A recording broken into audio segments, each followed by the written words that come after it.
யார் புருஷன்? பொண்டாட்டிய வாழ்க்கையில பாதியும் மனசுல பாதியும் நினைக்கிறவன் தான் புருஷன். தினம் ஒரு ஆம்பளை கூட என்ன சேர்த்து வச்சு பேசுனியே, நீ எல்லாம் ஒரு புருஷனா?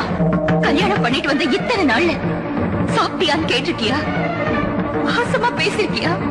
இல்ல ஆசைப்பட்டத வாங்கிதான் கொடுத்திருக்கியா?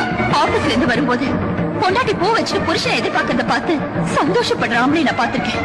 யாருக்கா காத்துட்டு இருக்கேன்னு சந்தேகப்படுறியே, நீ எல்லாம் ஒரு புருஷனா? குறை தீக்கணும்னு கோயிலுக்கு போனா அந்த சாமி மேலேயே சந்தேகப்படுறவனையும் புருஷன் சொல்லக்கூடாது.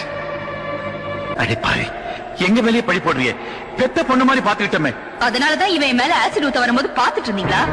புருஷன் குடிக்காரனா இருந்தா தெரிஞ்சிருவாங்கிற நம்பிக்கையில வாழலாம். நோயாளியா இருந்தா அவனை குணப்படுத்தின சாமின்னு எப்படியோ வேண்டிக்கலாம். ஆனா உன் கூட எப்படி வாழறது? உன்ன மாதிரி ஆளுங்க கூட அழுதுகிட்டே காலம் தள்ளுறதை விட புருஷனே இல்லன்னு நினைச்சுக்கிட்டு தனியாவே வாழ்ந்துடலாம்.